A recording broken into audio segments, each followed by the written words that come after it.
Good morning to each of you across Canada, and a very good afternoon to those joining us from across the African continent.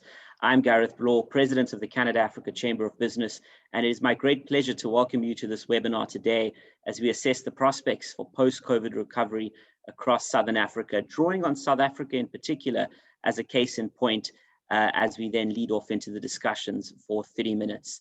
It's my great pleasure to welcome for the first 30 minutes of this presentation, David Ansara, the Chief Operating Officer at the Center for Risk Analysis. In this role, David manages the CRA's policy research and political risk advisory services, and he's responsible for the organization's extensive bespoke projects. He's a regular speaker at conferences and events all over the world where he focuses on political economy and scenario planning. He also comments on a wide range of media publications. He holds a master's in political studies from the University of Cape Town.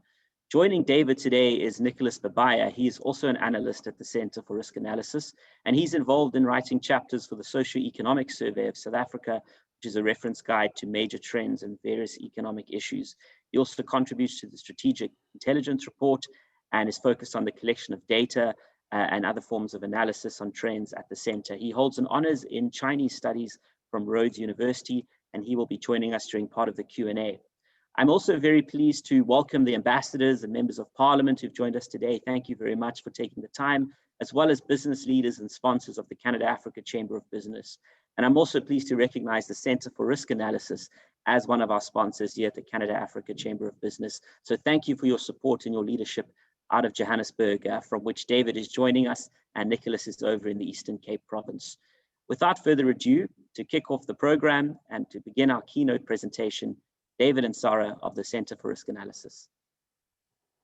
Well, thank you very much, Gareth. And we, as the Center for Risk Analysis, certainly have a long association with Gareth in his individual capacity, but also with the Canada-Africa Chamber as well. And the online events in particular that Gareth and his team have organized, particularly over the pandemic period, I think have brought a lot of value to members and constituents on both sides of the Atlantic. So I just wanted to extend a special thanks and a word of gratitude to Gareth and his team. So what we've decided to do in terms of today's discussion is just to look at the recovery trajectory of the Sub-Saharan African region. I'm tempted to say post-COVID-19, but it seems to be an event that never ends. Although we obviously have some light at the end of the tunnel with the vaccine. The vaccine rollout has been patchy at the best of times, particularly in South Africa. So it's almost a two-stream conversation that we're going to be having. We're going to be speaking about the African continent and trends more broadly there, but then also zooming in on South Africa in the latter part of the discussion. And one of the questions that was posed to myself and Nicholas and others at the CRA team prior to this webinar was, to what extent can South Africa lead the post-COVID recovery? And we have some words of caution just in terms of South Africa's current capacity and its governance, and also its financial context, which I think is cause for some concern. Going into the pandemic, South Africa was already in a rather fragile state in terms of its public finances and in terms of the state of government institutions. So before we start, I think it's just useful to preface our discussion just with a word of note. Africa, I think it's tempting to speak about it in broad brushstrokes, and I think given the time constraints that we have today, one of the risks is that the discussion is perhaps a bit impressionistic, but it's tried to say that that Sub-Saharan Africa has a number of different jurisdictions, 54 separate countries, and the macro pressures that have washed up on the shores of the continent over the last 12 months have broken in different ways. There are different, each geography has its own particular set of socioeconomic drivers and trends that have resulted in different outcomes in terms of the pandemic. And in terms of the virology of COVID-19, the health effects have also differed across different sub-regions. And so just a word on risk in general. So I think it's important to understand that there are endogenous and exogenous variables, and some of those variables have greater impact, greater degrees of uncertainty than others. And for those of you who are familiar with the work of Nassim Taleb, the scholar of risk and probability, one of the terms that he uses is a fat tail risk, which is a highly unlikely but devastating event. So we can try to anticipate events as they might unfold and to look ahead, but really it's very, very difficult. In our scenario planning work, we try to stress this to our clients. It's difficult to take into account all factors and to have one predetermined idea of how the future might play out, which is why we tend to focus on the scenarios methodology in our work. But risk is an inherent part of life. It's an inherent part of investment. And if you try to avoid risk at all costs, you may miss out on opportunities, commercial or investment opportunities. So market economies, they are essentially the pursuit of profit and the avoidance of loss, but you cannot totally escape risk. And when you're trying to mitigate risk, you should also consider the trade-offs and the second order effects of your risk mitigation strategy. Okay, so briefly, the structure of the talk today is we're going to look at growth prospects for Sub-Saharan Africa. We're going to explore the trade dynamics in the continent, because trade is really an underutilized aspect of Africa's economic potential. And there are some significant barriers to trade, but the upside is very high indeed. And we're going to look specifically at the African Continental Free Trade Agreement, which was began formally on 1 January this year. So then we're going to do a broad overview of economic and political risks in the continent. And then we're going to focus on South Africa. And I'll leave with some concluding remarks. Myself and my colleague Nicholas will be available during the Q&A. So if there are any comments from you, our audience, please feel free to drop those in the chat as we go, or to raise your hand at the end. All right, so let's look at growth prospects for the continent. And I think it's useful to look at the broader macroeconomic context, but it's also good to look at what is the individual wealth of your average citizen of Africa, and to use that as a benchmark for comparison. And as we see, there are quite high degrees of variance in terms of GDP per capita. This is in 2020 US dollars across various jurisdictions. So South Africa, as you see here, still has very comparatively high levels of GDP per capita compared to other countries. Notable, for example, that in countries like Namibia, Botswana, that's not shown here, these are relatively small in terms of the population size, but have higher overall average wealth of individual citizens. Whereas a country like Rwanda, which is experiencing very rapid growth, or at least was pre-pandemic, is still playing catch up. But let's look at the macro level. So going into the pandemic, you can see again the variation. Countries like Ethiopia, Ghana recording growth of nearly 10% and 6.5% respectively. Rwanda also pre-pandemic 10%. Tanzania as well, despite some of its developmental challenges, also growing at a rapid clip. Zimbabwe, the tale of woe continues there, just given the way in which property rights have been abrogated. The investment climate is not conducive. Many issues around monetary stability as well. And 2020 was an annus horribilis, and there you see in orange growth cratering across pretty much all jurisdictions, even Ethiopia still managing to record positive growth, but that was significantly dented. Okay, so fast forward to 2021, and these are the projections from last year. So these figures may be updated, but you do see some degree of V-shaped recovery here. Bear in mind that there are base effects here. So whilst these numbers may seem positive, a lot of that growth is recovering from the reversals of the previous year. So that's the broad picture of macroeconomic growth across the continent. And I think it's very important to just zoom out a bit just in terms of history and to look at the strides that have been made around the world in terms of the wealth of the average global citizen. And whereas in 1990, GDP per capita across the world in 2017 US dollar terms, it's around $10,000 per person. That's now up to around $17,000 per person.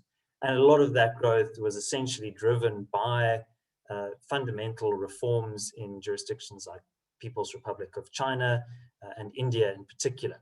So a lot of that steep growth there, I think, is driven by the massive improvements in the quality of life and the standard of living of particularly the Chinese. But the African story is somewhat more modest, but nevertheless, over the last 30 years, per capita income has increased by about $1,000 per capita. So that's still a positive trajectory, but you can see a yawning gap here, still a long way to go in terms of closing that deficit. And one of the ways in which countries can transform their economies and unlock the economic potential of their populations is through liberalization of trade. And trade, as Adam Smith and David Ricardo reminded us, enable countries to take advantage of their comparative advantage, to access markets around the world, and to seek efficiencies. And the political establishment in Africa has been historically slow to recognize this benefit, given the political nature of many nationalist movements. In terms of their orientation, tend to be, by definition, nationalistic, suspicious of trade. Africa has been characterized by high regulatory burdens, high tariffs and import duties, and also high compliance costs in terms of accessing markets, so non-tariff barriers. But Paul Kagame, the president of Rwanda, has recognized, and these are his words, that trade and investment and not aid are pillars of development. So the political class, if you will, is talking the talk, but also to some extent walking the walk with the ratification of the African Continental Free Trade Area.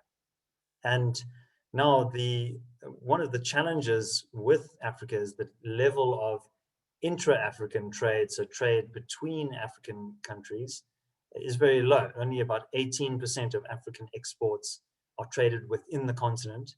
If you look at Europe, about 69% of exports of European countries are from within the Eurozone or the EU, 59% in Asia. So Africa has a long way to go, again, to close that gap. So the African Continental Free Trade Agreement will, on the upside, if it all goes according to plan, cover a market of about 1.3 billion people. And the demographic dividend is in its favor. So approximately 60% of that 1.3 billion are 25 years or younger. And this covers an overall aggregate GDP of about $3.4 trillion. So there's huge economic potential there. And the UN Economic Commission on Africa estimates that within a few years, this agreement could increase intracontinental trade upwards of about 52%. Obviously, there are a lot of conditions that need to be in place for that potential to be realized, but it is there. And according to the World Bank, approximately 30 million Africans could be lifted out of extreme poverty defined as approximately $2 per day by the World Bank. So that is significant. And when we talk about growth, as we were earlier, these are not just figures that are of concern to economists or policy wonks, economic growth translates into real and tangible improvements in people's lives. So that it should be, in terms of policy making, the emphasis, the real focal point of regulation and of government policy. So as of the end of last year, 36 of the 54 signatory nations had ratified that agreement, and the ratification by Nigeria, I think, was a big milestone. However, there are barriers to trade and obstacles in the way of this. So you can sign an agreement with much fanfare, but the implementation is what counts. And there is still a high degree of unclarity around rules of origin, so where goods are produced, which could challenge local manufacturers. Local pressure groups could build in opposition to the agreement. That was one of the reasons for the delay in Nigeria's ratification. And that obviously has implications for trade preferences, tariffs, and so on. So a lot of the devil's in the detail here, and we still haven't really seen that detail. So at the moment, our view as the center is that the agreement is certainly worth celebrating, but it's not a fait accompli. There's still a lot of hard work to be done in terms of implementation. And trade agreements, as I note here, are only as good as your ability to enforce them. And trade is essentially underpinned by private property rights and the rule of law. And as we know, in many African countries, the rule of law is often abrogated by the executive. Property rights are flimsy at best. And that feeds up in terms of adherence to broad international trade rules. So if there is some kind of dispute, how do you enforce that on a cross-jurisdictional way? You need to be able to enforce your rights as an investor, and until investors are given that certainty, then they might be reluctant to set up a factory or some kind of other distribution plant if they know that their goods may not be safe from the prying hands of officials. And then we've had some success across the continent with regional economic blocs. So I think most notably is probably the CFA area in West Africa in terms of its use of the CFA franc, which is pegged to the euro, but also regional economic communities, ECOWAS, the East African community. These have had some success in terms of lowering barriers to trade, but there are still obstacles there, even at the lower, more regional level. So extend that to the continent, that becomes more challenging to manage.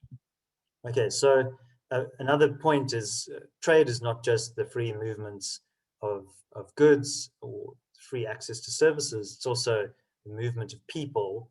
And typically this has been a sticking point to consider many of the political conflicts that have arisen in countries like South Africa around foreign nationals from other African countries coming to South Africa. That is politically very hot, and you might see politicians preferring to fall back on a kind of a nativist kind of position and abandoning their Pan-African principles. So there are a number of stumbling blocks here, and a number of potential choke points. And I think what was very telling last week was to see just how there are many single points of failure in the global economy. One of which was the Suez Canal, which was blocked by the Ever Given cargo ship. I'm sure you saw many of the memes on social media around this. But it shows you how even a single variable can have huge disruptive effects. But that also means that there are opportunities for other countries. So I think this is a telling illustration of how quickly global cargo traffic was diverted around the old Cape of Good Hope as it was pre the Suez Canal. And so I showcase this to underscore the fact that African countries are incentivized to collaborate, but they should also consider competing more actively with one another.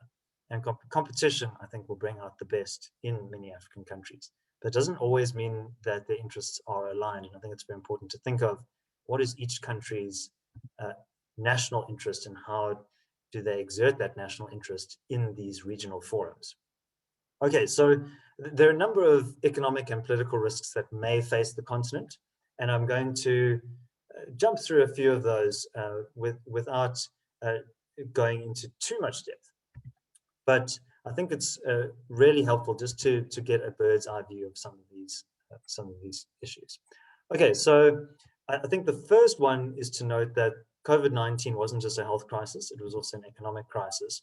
But that economic crisis was largely the result of government action and also the integrated nature of the global economy. Many African countries didn't actually have the resources or the political will or the capacity to enforce hard lockdowns as they were in South Africa. South Africa at one point last year was one of the hardest lockdown countries in the world. But no country escaped the economic ravages. And this graph just illustrates the increases in poverty rates before COVID in red and after COVID in orange. So, this again is not just a dry data point. These are people's lives, their livelihoods that were directly impacted. And just as growth lifts people out of poverty, reversals in growth can also send them back. So much is made of this emerging African middle class, but it is very fragile. And if conditions change, become more adverse, many of those people can slip back into poverty. As a consequence of COVID and also general government profligacy, we've seen national debt, sovereign debt across Sub-Saharan Africa rise precipitously. So this graph shows you really that since the commodity supercycle days, mid-2000s across to about 2012 or so, we've seen government borrowing increase dramatically, and particularly in countries like Zambia, Angola, Mozambique, there have been severe debt crises that have been triggered in those countries. In Zambia, there's now a structural adjustment program, and that shows that even pre-COVID, debt levels were worryingly high and seen as unsustainable. There is the African Monetary Cooperation Program, which sets a threshold of 60% debt to GDP, and many countries, 19 in fact, have exceeded that threshold, which is seen as a warning sign. The IMF has a similar metric, a kind of debt monitoring metric, which sets that threshold at 55%. So COVID has really blown a lot of those benchmarks out of the water. And I think it is instructive to look back at previous debt crises where countries were essentially unable to finance their ballooning public sector wage bills, for political reasons often, and also because of a lack of diversification within African economies. Many governments have tended to use the public service as a form of welfare by stealth, to distribute patronage by creating more government jobs. But ultimately, that's not sustainable, it's not value generating, and ultimately that leads to some kind of debt crisis.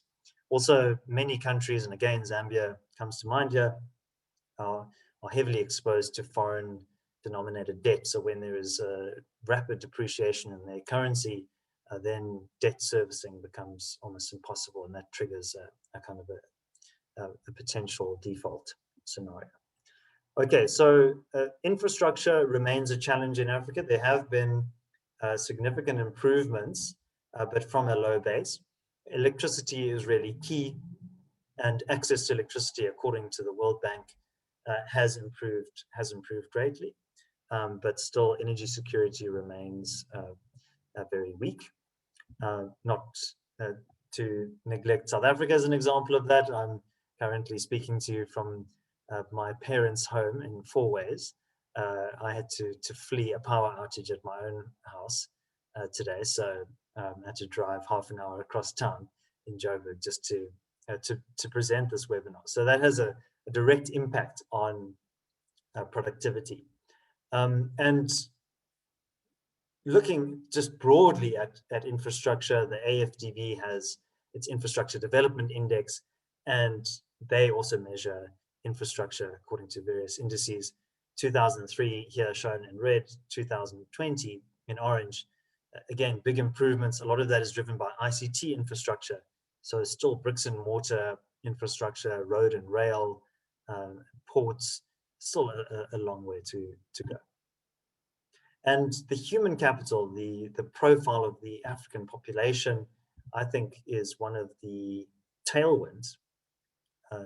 Africa benefits from having a young, upwardly mobile population that's hungry for opportunity, and that does have significant benefits and potential upsides. It's not a guarantee of economic growth, but if you consider and Nicholas Babaya, who's on this call, who was looking at in a video today on the CRA YouTube channel, was looking at the growth trajectories of India and China, and was showing that China's population, because of the one-child policy and other factors, is starting to decline. That's going to be a significant headwind for China.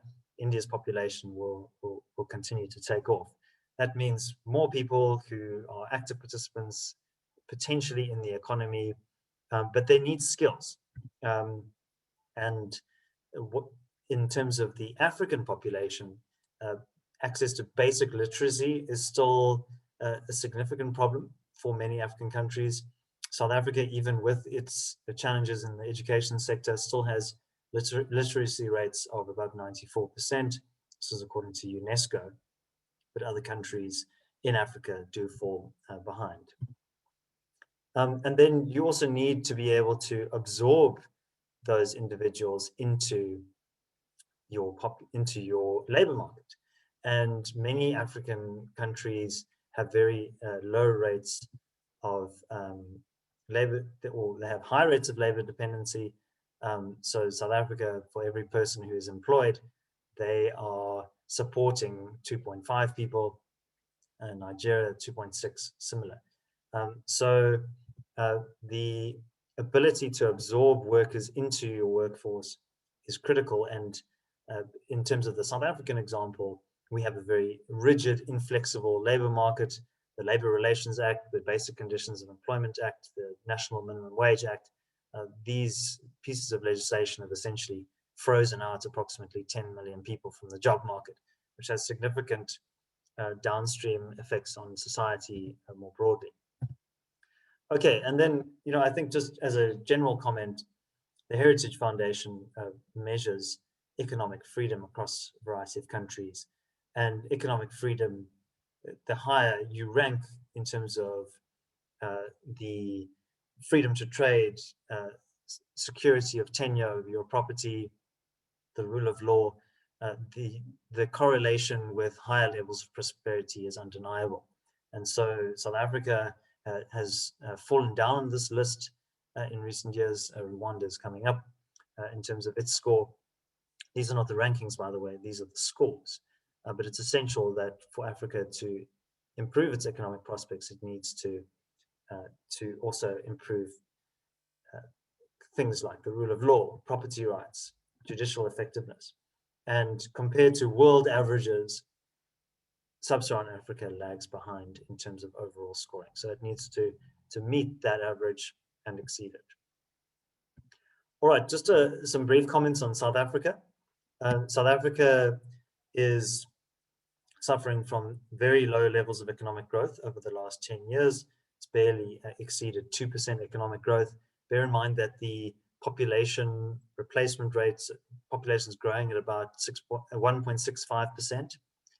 So you need to exceed that in order to be moving your growth beyond the population growth level. And COVID here resulted in a -7, -8% growth rate. So what we've shown here is our growth rate over time overlaid against the lead indicator, which is a composite indicator produced by the South African Reserve Bank So it looks at manufacturing output, housing prices, and a number of other indicators. And what's less important is the level at which the lead indicator is, rather than the trajectory. So if the lead indicator is going up, it means that economic conditions are improving. If it's going down, the economic conditions are declining.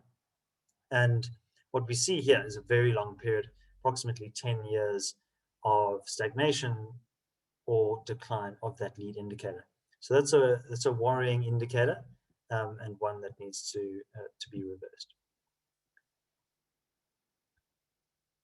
Okay, so I mentioned the challenges that South Africa has had in terms of energy security. And I think what's very telling here is to look at data produced by Eskom, our national utility, which shows energy availability in green versus planned outages here in yellow.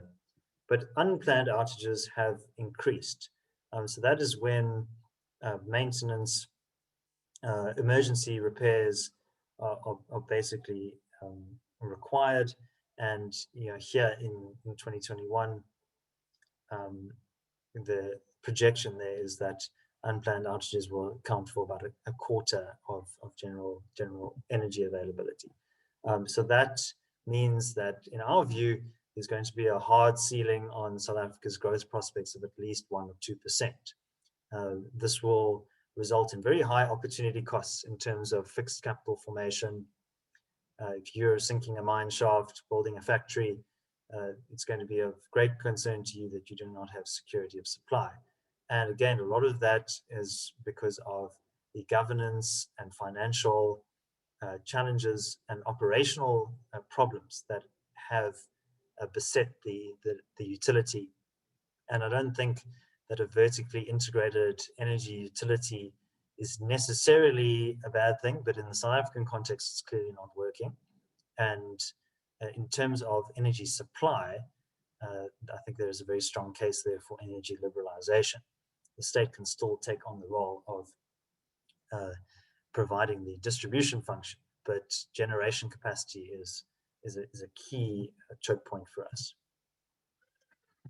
And that is further data which illustrates year-on-year electricity production, and you see the cratering there in Q3 2020. All right, I mentioned earlier government debt, and in South Africa, government debt has also ballooned. If you read this debt profile against the left-hand axis, you'll see that it is projected over the medium-term expenditure framework, which is essentially the next 3 financial years, to exceed 80%. But it was only in 2019 that South Africa crossed that critical threshold of 60% debt to GDP ratio, which puts you in high risk territory, according to multilateral organizations like the IMF. So, and much of that spending is not Keynesian stimulus on infrastructure and so on. That is government consumptions to pay for civil servants. It is to pay for essentially the defunct state-owned enterprises, many of which are highly indebted themselves. And so South Africa has been insulated from some of the currency effects that I mentioned have affected other African countries, because much of its debt is rand denominated. But nevertheless, foreign currency denominated debt has increased, but also the overall debt profile has risen. And South Africa is now spending approximately 13% of its budgetary allocation on debt service costs, which is higher than the entire health budget. So that is something to keep in mind. And we've also overlaid here a real gross fixed capital formation, which is investment in hard assets, that has also gone down over that same period. All right, so ease of doing business, the rules and regulations that govern businesses that operate in a country. South Africa has over time lost its place to other African countries like Rwanda, which is deliberately targeted improving on these rankings. These rankings, World Bank, Ease of Doing Business, and so on, World Economic Forum, I think there are methodological questions that you can ask about how these rankings, I think there's a lot of qualitative feedback here, problems with the samples that they use, but nevertheless, it gives you a broad indicator of how easy it is to do business. And registering your business, registering for tax, onerous regulatory burdens like Black economic empowerment policy do put a handbrake on economic activity. Okay, and again, I mentioned earlier the World Economic, the Freedom of the World rankings by the Heritage Foundation. South Africa, compared to other countries, is actually slipping a bit behind, even though it has a stronger tradition of institutions, the rule of law, etc. Those are currently under stress. And our employment to population ratio also very low compared to other countries and our African peers. And I think a very telling set of data is to look at social grant beneficiaries in South Africa. And social grants program was part of the democratic dividend in South Africa post 94, and the government was able to use the gains from growth, particularly in the mid 2000s period, to finance social grants, and these programs have helped to lift many millions of people out of extreme poverty. But it does engender dependency on the state. I mentioned our deteriorating fiscal situation. We now have a negative 15% deficit in 2020 and a negative 7.5% deficit in 2021, which is basically the largest it's been since the Act of Union in 1910. So it is far preferable to rather have those many millions of people in work, have approximately 18 million people. I understand that if you're a disabled person or an elderly person, you can't participate actively in the labor market. But if you're an able-bodied young person, we would need to have those people actively contributing to through their labor, through their work and their energy to the economy. And the number of jobs, if you correlate that, the number of people employed has really flatlined over the last 10 years or so. And bear in mind that the population is growing.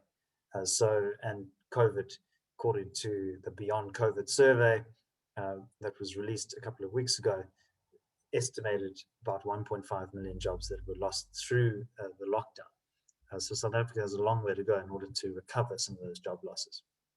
And the question on everyone's lips is, can the South African government implement the reforms that are necessary in energy, in labor, in empowerment policy, and in property rights to unlock growth in the South African economy again? And one of the challenges is that, according to our research, and some of this is back of the envelope kind of readings of the media and other sources, but the appetite for reform within the African National Congress is quite limited, and particularly so because of the endemic nature of corruption and malfeasance within the ruling alliance. By our estimation, the African National Congress, NEC, which is the National Executive Committee, it's the highest decision-making body of the ANC. By our estimates, approximately 41 of those have been implicated. It's about 80 or so in the executive, another 20 or so ex officio members. But about 41 of those 80 have been implicated in acts of corruption. We're not a law enforcement agency, so we can't prove beyond shadow of doubt that is the case, but this is our reading based on events as we read it.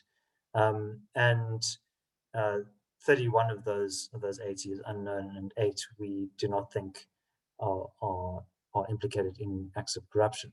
So, and corruption is not necessarily linked to one particular faction of the alliance, it's cross-factional. And so anybody who seeks to seriously implement reform in terms of policy within the party will be met by some stiff resistance from embedded interests that also see reform as a threat. Okay, so just some concluding remarks on Africa as a whole, and then I'll finalize with South Africa. The region certainly has a very high potential for growth, but it is lacking in certain basic economic necessities, such as infrastructure, political stability, the rule of law.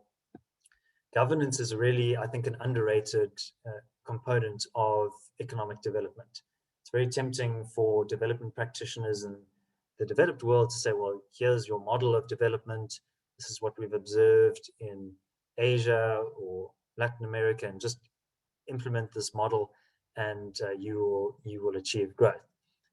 Political institutions, political culture, and the way in which power is contested in African countries often is much stronger and stickier than many development practitioners appreciate.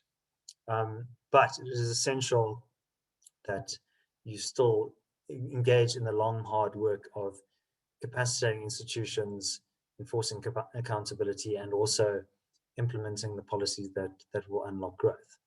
And it is possible.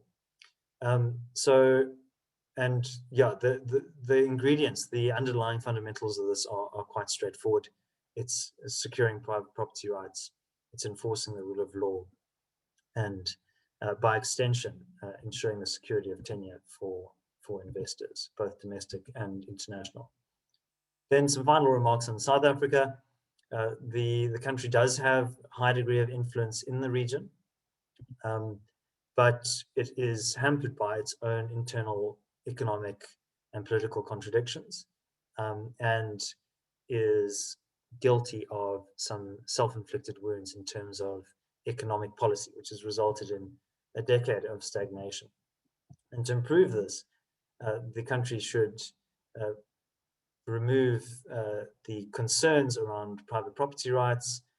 Currently, as we speak, the South African Parliament is deliberating over an amendment to the South African Constitution. The Constitutional Review Ad Hoc Committee is deliberating on whether to change Section 25 of the Constitution, which would enable the states to go forward with expropriation without compensation, which does not give, I think, the assurance that is required for investors.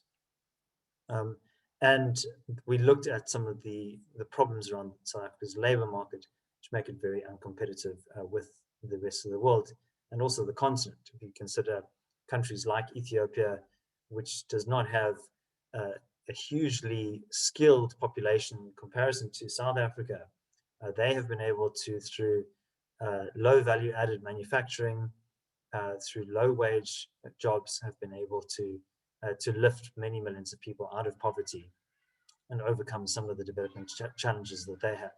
So I think South Africa should be unafraid of boldly, asserting its role in the continent, but it also should be humble about some of its own shortcomings, and seek to tend its own garden before putting the world to rights, as one famous Canadian has said. So that brings us to the end of our discussion, and I invite you to ask questions of myself or my colleague Nicholas. So just a little bit of background on the Center for Risk Analysis. We're obviously a think tank. We specialize in policy research, briefings such as this one for our clients. We advise multinational corporates, trade missions, government departments in South Africa, academic institutions, etc. So if you would like to sample some of our research, please do get in touch with us. We'd be happy also to brief you separately on some of the individual components of this discussion today. But I wanted to thank you very much. And Gareth, can I hand back to you? Certainly. Thank you very much, David, and great to have you, Nicholas, as well with us as part of the Q&A portion in the discussion that are about to follow.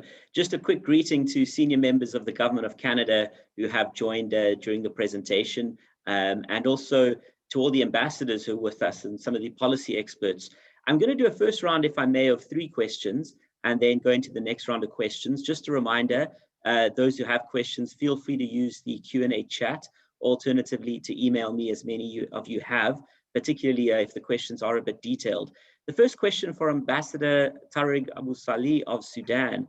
The question is, COVID has drastically affected African countries, or the economies specifically. In your view, how long will it take for these economies to recover? And this is in the context, if I may add, of those top 3 macroeconomic measures that you alluded to that are fundamental to ensuring growth. I think that was your second last slide, David. And then a twofold question. Has the African Continental Free Trade Area's implementation, has the rate of implementation exceeded your expectations as an institute relative to, let's say, projections you may have made about it 2 to 3 years ago? And then assuming the fundamentals are in place and implementation begins, can we expect Africa as a whole to exceed the global economic growth rate on average versus a situation where just specific African markets have outperformed global averages? And at that, of course, they've outperformed them well. A situation here is noted where just a few years ago, 6 out of the top 10 countries by growth were in Africa. So I'll begin with that first round and then come to the next 3 questions. Thank you. Thanks, Gareth. So just on the first question, I think it's very difficult to say, Ambassador, how quickly many African countries will recover. But I certainly think that, I don't think anyone would wish for the pandemic to have taken place, but in many ways, the radical disruption that it has caused has forced many people, decision makers at the organizational level or at the country level, to consider how we can position ourselves to take advantage of the upside and some of the disruptions. So I think the recovery trajectory will be mixed. I think also it depends on the nature of the African economies that we're discussing. So I think net commodity exporters have certainly benefited post the pandemic, and that includes non-oil exporters as well. So I think a lot of that is driven by global stimulus and huge injections of capital that have taken place, particularly in the United States and also to an extent in Europe. And so the big infrastructure push that the Biden administration is leading, I think, will heighten demand for African exports. So I think that will be a positive driver. But sectors like tourism, I think, are going to take a long time to recover. Africa's been historically quite dependent on that. Also, bear in mind the last 4 years of trade protectionism that has gripped the world. I think that's not going to be easily undone. I think the Biden administration does have a tendency towards favoring more multilateral solutions. But I think that some of the protectionism that we saw over the last 4 years might be harder to undo. So that's a bit of a general answer to your question, Ambassador Abu Saleh, but I hope that helps. And then Gareth, remind me of the second question, please, on the Continental Free Trade Agreement. Did it exceed our expectations? I think it was the question. That is correct. Did it exceed your expectations based on projections 2 to 3 years ago? The second component is, assuming implementation is underway, once implementation is fully underway, David, do you presume a possibility or a likelihood that Africa will exceed global growth? Thanks. Yeah, so look, I think it did actually take us by surprise on the upside there. I think I was quite skeptical about the ability to manage all of the kind of competing interests at the political level. But as I said in the presentation, I think some of the agreements are at a fairly high level. And I think we quoted Paul Kagame there in the presentation. I think his role in particular, and to an extent, President Ramaphosa of South Africa, but Kagame's role, I think, was very instrumental. He's somebody, I think, who has a lot of gravitas within the community of African nations and the African Union as a political institution. So I think a lot of it, he's certainly recognized the potential for Rwanda to benefit from closer regional integration. And so I think there's an interest there for his own country but I think he's also played a kind of intellectual leadership role as well. And then, look, I think Africa will exceed global growth averages if initiatives like the Continental Free Trade Agreement are implemented. That is also a function of lower economic growth on average around the world. I don't think, and also the base effects as well. So you can still have very high levels of poverty, but be experiencing rapid economic growth.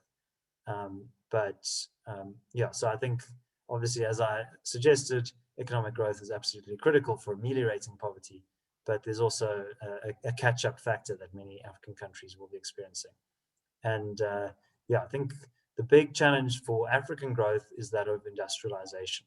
And I think there are many development theorists who were suggesting that Africa can leapfrog that industrial phase and go more to a kind of a services-oriented mode in its economy.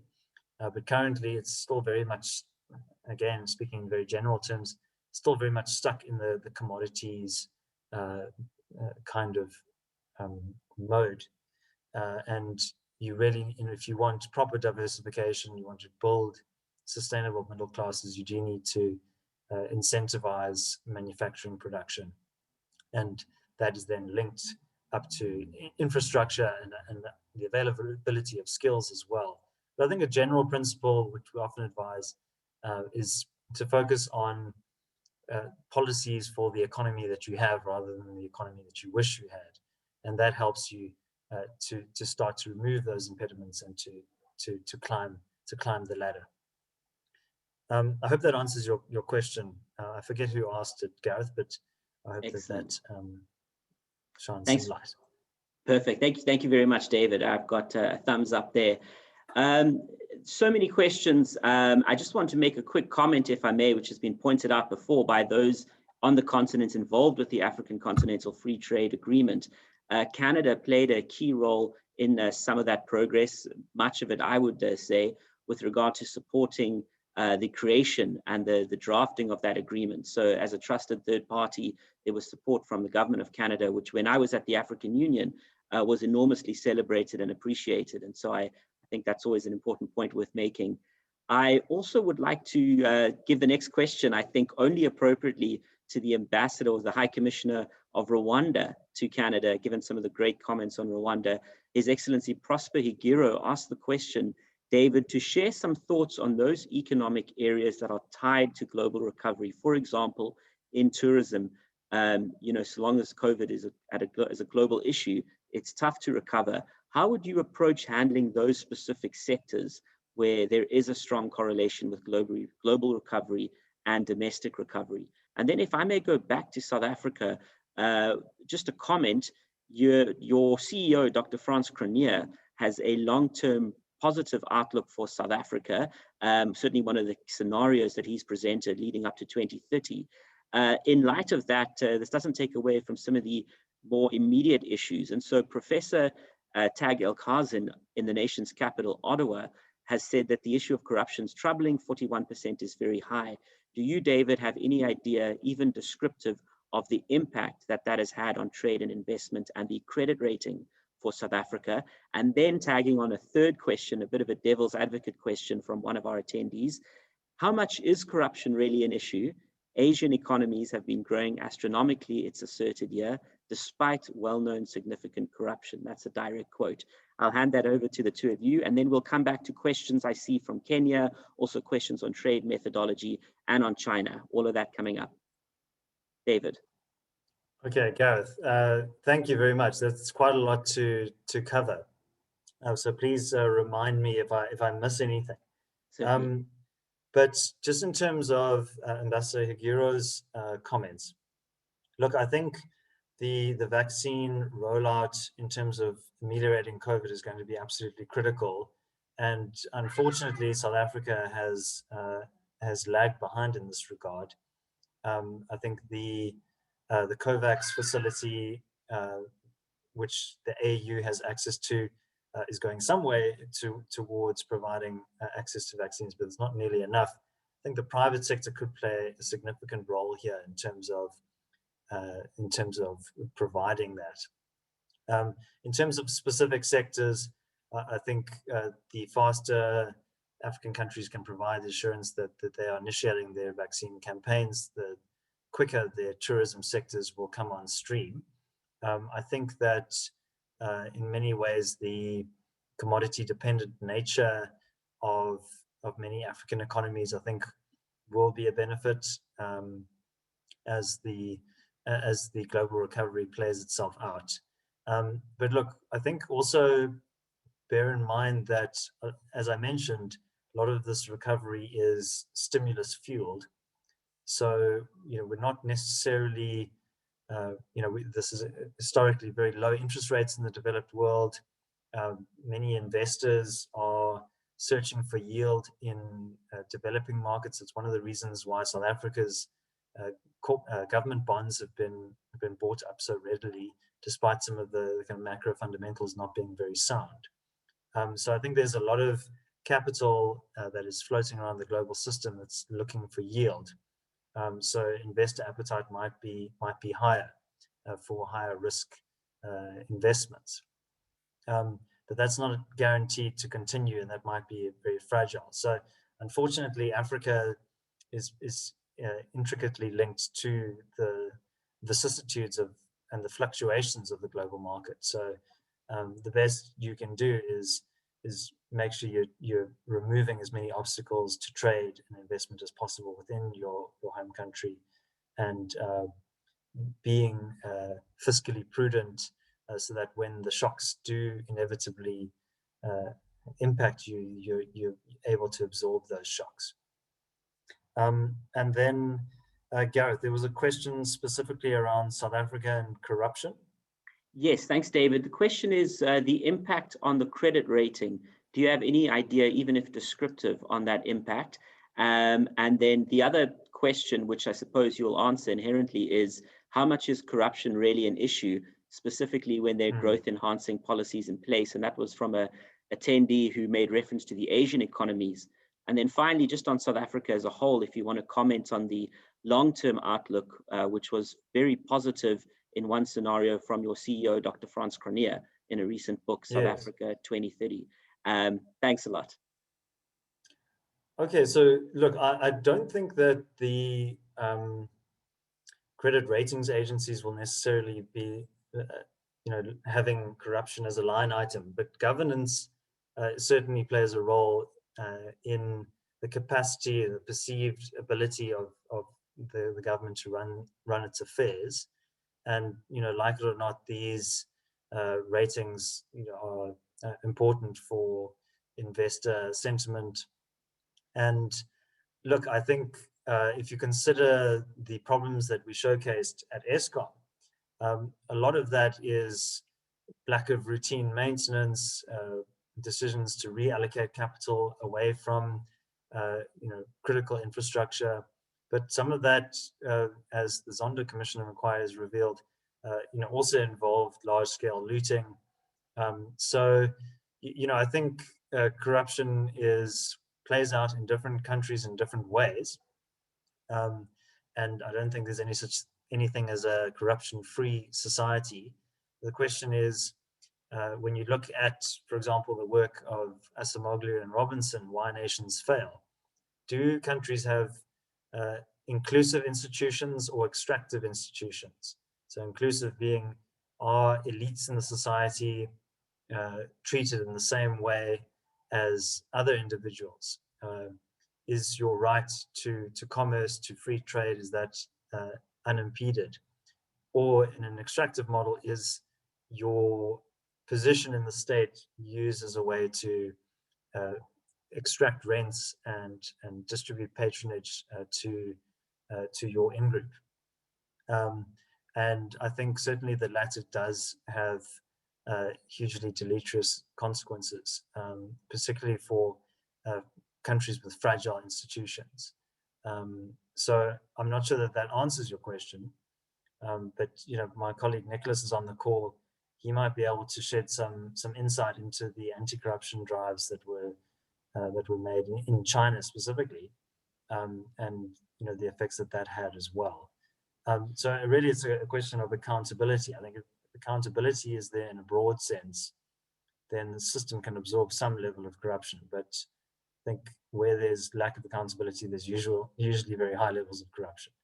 So I'm not sure if that answers the question. Excellent. I think, Nicholas, just before you weigh in there, and I think your insights will be valuable, we also have a China question coming up. David and Nicholas, are you both available to stay on the call? We have reached our time limit. The interest is enormous. So I'm happy to continue this conversation. All right. Excellent. For those of you who need to go as delegates, please be assured you will receive a copy of the recording, and feel free to leave any questions you'd like answered in the chat, and I'll do my best to get to them. Nicholas, over to you on the issue of corruption. I'll just mention one brief thing to add to what David said there. The word corruption is very broad. I think it loosely refers to, using the functions of the state for things other than what it's meant for, stealing money for the state. The fact of the matter is that if you have one kind of corruption where you're able to sell, say, a tender or a lease, as is often the case in China, over, at an inflated price and then pocket the profit of that, you lose a bit of money, but at the end of the day, the system is still functional. When you have a system where you sell a tender for a bridge for 5 times its price and then the bridge doesn't get built, that obviously has a very, very significant effect on the economy, because now you can't drive over the bridge. How does a truck go deliver goods? So if you think about these kind of bread and butter functions of the state that are sort of required, there are certain necessities for economic growth that do not automatically give economic growth, but without them, you can't have economic growth. And those are things like political stability, the rule of law, infrastructure would be another one. And I think when you have facets of the government being corrupted in a very insidious way, as is the case in South Africa, for example, you actually erode the functions of the state to be able to maintain these things, these very basic functions of the state. And that's where corruption can become very, very harmful to the actual economic growth of the country. So that's what I would say. The word is thrown around a lot, but ask yourself what actually is happening. And in South Africa, it's a very insidious problem that infects every realm of the state. Yeah, Nicholas is speaking to us from the Eastern Cape province, which has been so badly affected by governance problems that its actual capacity to administer basic functions like the provision of healthcare, the education system in the Eastern Cape is severely under strain. So this has very tangible and real consequences in terms of service delivery and the ability for countries to improve their economic circumstances. Then just Gareth, you asked about Dr. Cronje's book, The Rise or Fall of South Africa. That does postulate 4 separate scenarios. So, I think that there is a potential very high upside if South Africa were to implement the reforms that are needed to empowerment policy, to the labor market, to guarantee private property rights. That could have enormous benefits in terms of unlocking growth and prosperity for the country. And if you look back to the mid-2000s period, you saw under the Mbeki administration, very sensible macroeconomic policies. We were looking at South Africa's debt to GDP ratio earlier. When Mbeki left office, that was about 26%, which is very manageable. Growth was in excess of 5% for about 3 consecutive years from 2006 to 2007-8, just before the global financial crisis.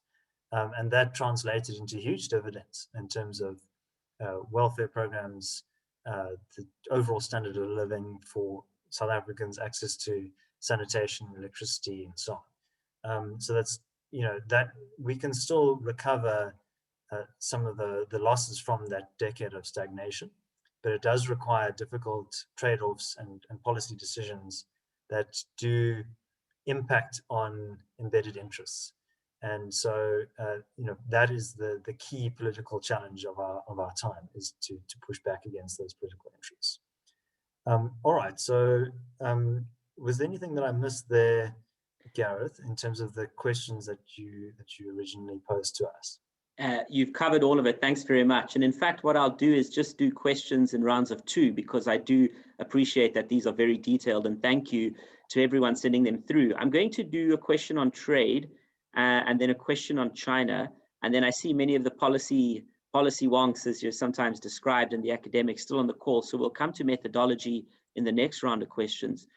The first question on trade. In instances of Pan-Africanism being abandoned on issues like immigration, as you alluded, is that correlated to a lack of commitment to Pan-Africanism in trade in your research? So where you see political leadership abandoning Pan-Africanism in this one area like migration, is that correlating to trade? And then a quick question from Mr. Stephen Lorette, who is the newly appointed economic minister from Kenya to the High Commission of Kenya in Ottawa. You mentioned briefly the role of regional economic communities in intra-Africa trade. Quick question on your role of their assessment, or the assessment you make on how they're going to play a role in post-COVID economic recovery. And which of those trade blocs, based on their past performance, do you think other trade blocs can learn from? So I'll leave it at those two questions. In fact, we'll keep this round to trade. I'll come back to China in the next one. Thanks. Look, in terms of trade, individual countries can also take the lead in terms of setting the example. So if you were to imagine a few years from now, the African continental free trade area somehow grinds to a halt because of some of the risks that we alluded to, that doesn't stop individual countries from aggressively lowering barriers to trade, rolling out the red carpet for foreign investors. So I would certainly say that the broader Pan-African initiatives are to be welcomed, but I don't think that is the be-all and end-all. I don't think that necessarily requires a closer political integration. I think the economics should be the focus. And again, many of the constituent countries are going to have conflicting interests, so we shouldn't be naive to think that there's not going to be some degree of high contestation over the terms of this agreement. But I think that is inevitable. It's about saying, well, how can countries on an individual level position themselves aggressively in terms of being open for business, open for trade, and how can we use these multilateral instruments to affect that? But the higher you go in terms of these supranational entities, the more difficult it is to coordinate all of those interests. So that's just a kind of a word of caution for me on that. And then Ambassador Lorette, just on the role of regional economic communities, I think the East African community is a real model of economic cooperation. I think there's certainly a lot that can be learned there. I think there are certain geographical advantages in East Africa. There's a kind of a closeness of proximity, quite shared language and other connections, and that have made that easier. But obviously conflicts do arise, as we saw with the oil pipeline issue to Lamu port in Kenya. So I think that regional cooperation as a start is probably the best way to go. I mentioned the ECOWAS as well. I think that those entities have been critical in terms of closer regional economic cooperation. But again, national interest does play a role. But I'm not just saying that because you're from Kenya, but I do think that the EAC is a role model there. Absolutely. And over to you, Gareth.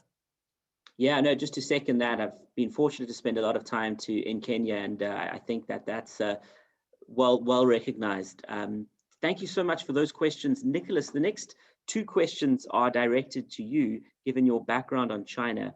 Is China's activity in Africa a long-term play to tie itself to a growth engine that mitigates its own demographic challenge, as was alluded to, where Africa is simply going to have the youthful edge that China and other parts of the world won't? That's the first question. The second question, Nicholas, is around the influence of China in the policy thinking on the African continent. The presentation today alluded to, for example, the Heritage Foundation in Washington, D.C. Are there think tanks in Beijing, for example, who are seeking to make policy proposals that would impact doing business in Africa? Just noting this down. Yeah, the first question, the answer is actually yes. It sounds to me like you've been watching some videos from the CRA channel, because I've spoken about this one or two times. The fact of the matter is that China has a coming demographic crisis. It does seem, and this is a long time coming, partially from the one-child policy, partially just as a natural result of economic growth, birth rates drop, and what you're seeing in other East Asian countries like Japan and South Korea is that as their population begins to really start to age and their working age population declines a lot, they see economic stagnation, and this leads to loss of debt as their dependency ratio climbs. China is going in that direction, even though they aren't nearly as wealthy as South Korea and Japan. And I think to that extent, China is now seeing that although they used to be a very cheap destination for labor, for manufacturing, they are now becoming uncompetitive, even with their own neighbors, say in ASEAN. So one of the briefings I gave a while ago showed the price of wages in China for manufacturing compared to some of its neighbors in Southeast Asia, like Thailand, Laos, Vietnam. And China is now no longer a highly competitive labor market. What is a highly competitive labor market still is Africa, because of how poor it is, of course. So I think that is certainly one reason why China is trying to get in there ASAP. I must mention that there are also other very important political reasons why China is trying to gain a massive influence on the African continent. And part of this comes from the fact that China gains a lot of its international political, legitimacy from multilateral organizations like the World Health Organization, like the United Nations. I think throughout the pandemic, the behavior of the World Health Organization towards China has been emblematic of this. I think some of the things they've done have been really, quite strange, but you can clearly see that you got to follow the money from these things. So I agree with that thesis in general. I would add simply that there is also a very important political element to this, and that's why a lot of Chinese companies are giving loans and building infrastructure in Africa when they know that the returns, at least in a monetary sense, may not be there immediately. As for policy proposals, I'll admit that I'm not aware so much of any of this, but I will just speak from what I know about here in South Africa. One thing to realize is that while a lot of African governments have been fairly welcoming of interaction with China, as opposed to other great economic powers like, say, the European Union or the United States. I'll give an example. We recently spoke to the American consulate here in Johannesburg in South Africa, and they were lamenting the fact that the South African government was so supportive of, dictatorial regimes like Iran. And part of the reason for this actually goes back to the Cold War. So a lot of governments in Africa today were previous liberation movements against their colonial masters in Africa, and many of them were supported by either the Soviet Union or China. So there is that link that goes back a long time. And the fact that China is ostensibly a communist or socialist country, in reality, I think it's very far from that, having lived there. That at least, that mindset that we're on the team left wing, team hammer and sickle, among many of these liberation movements turned governments who have got their inspiration from places like the Soviet Union and China. I think that's also why they're so happy to be with China. What I'd say, though, is that China pursued their reform and opening up, and they changed from a very centralized command economy now to one of the freest economies in the world, at least in certain ways. And if I look at the South African government, even though a lot of them praise places like China, I don't really see that coming out in practice. So I think, this is yet another case of you actually just have to look at countries individually.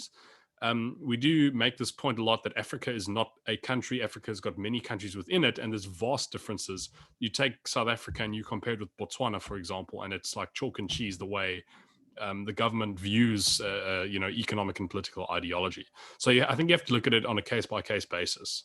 I think that's all I would say to that. They're generally speaking, they're welcome to do a lot of trade with China, but I think as in terms of policy, it kind of depends. And in South Africa, we have very unique circumstances that I think we weren't pursuing all the nice things that the Chinese have done to their economy, and we might be pursuing some of the less nice things. Thank you, Nicholas. The next question, and these two questions go to methodology for either of you. From Beijing to Washington, where you referred to the Heritage Foundation, and back here to Canada, So one of the organizations we hear from frequently is the Vancouver-based Fraser Institute, who offer assessments on their Economic Freedom of the World Index for each African country, measuring their progress for economic development. The question is, do you agree with their methodology and thus the fundamentals from which their policy recommendations are drawn? And certainly I know for the ambassadors on the call, Fraser Institute is well known and certainly among our members very well regarded. The second question is also on methodology, and that's from Dr. Victoria Shaw at the University of Ottawa, who points out that on issues of measurement when it comes to the informal sector, would you agree that there's significant production that is not captured in the data that many think tanks measure, and therefore low manufacturing or low economic productivity is often not a reflection of the fact that there's more economic activity than what the data reveals? So those two questions for either of you. Thanks a lot.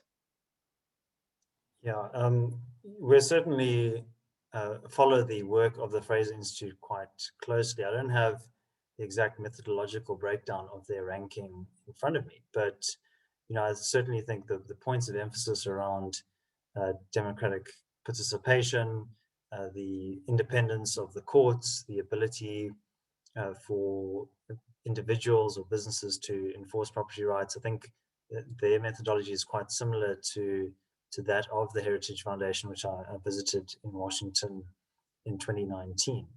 And they work very closely together. But, I made a passing remark about the World Bank and the World Economic Forum rankings as well. And I think that one should certainly look to these rankings as a guide for relative country performance. But one of the challenges is comparing like with like, so comparing these indicators across different jurisdictions. So we often showcase this data, and I think it's very instructive, but I think it's also important to understand, as your participants here on this call have pointed out, that methodologically, there is obviously certain amount of reporting bias. Dr. Shaw has also indicated that the availability of information in countries is often quite poor. So I think just taking some of these measurements with a bit of a pinch of salt is also needed. They're very broad brushstroke indicators, but there are important indicators. But whether you're ranked 85 or 83, that's probably a very marginal difference. But if you consider many of these economic freedom of the world indices, for many years the number one jurisdiction was Hong Kong, and you only had to visit Hong Kong to see the tremendous gains that have been made. This used to be basically a marshland port, and the ability for many decades for Hong Kong to through laissez-faire capitalism to improve the economic conditions in that country were incredible. But now Hong Kong has fallen off of those rankings entirely because of the political developments in China. The sovereignty of Hong Kong has essentially been eroded, and many of those freedoms are in jeopardy. So the broader message there is that increasing freedom does improve the prosperity of ordinary individuals, and that's certainly reflected in those rankings. And then, yeah, I would echo Victoria Shaw's comment here. There is a lot that exists under the radar in terms of African economies, but I think the informal sector is certainly a big driver of growth. Many people are making a living through mechanisms, through means that wouldn't necessarily be recorded by a statistician.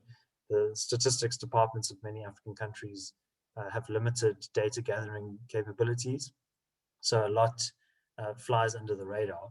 But nevertheless, I think that doesn't. I don't think that is enough to elevate a country to from lesser developed country status to emerging market and newly developed. You need formalized systems in an economy to really see big growth. So informal sector is certainly very important, but not not the only engine of growth. David Ansara, supported by Nicholas Babaya, thank you so much for your time today. A big thank you to Global Affairs Canada for their ongoing support, not only in delivering this webinar, but in partnering around over a dozen webinars just in the past few months. And a special thank you to all of those who've taken time out of their day, not only to be with us, but to remain with us. The questions have been fantastic. I haven't read out those requests for further briefings, but David and Nicholas will certainly be engaging with you as we receive those requests and to help facilitate them. For everyone on the call, the full product offering of briefings and the extensive data that can be shared with you, those details will be made available. And certainly, yes, many comments. Let's have the CRA back again, and let's make sure it's not within a year, but maybe the next 6 months. And I'm sure we can work something out. Thank you once again to everybody who's been so involved, not only in this webinar, but in several others. And please take a look at our newsletter to be kept up to date for forthcoming events. For those of you in South Africa and across the African continent, enjoy the rest of your afternoon, and a very good day to everyone here in Canada. Wishing you a wonderful rest of your Monday. Thanks a lot. Bye-bye. Thank you very much, everyone. Cheers. Thanks for attending, everyone.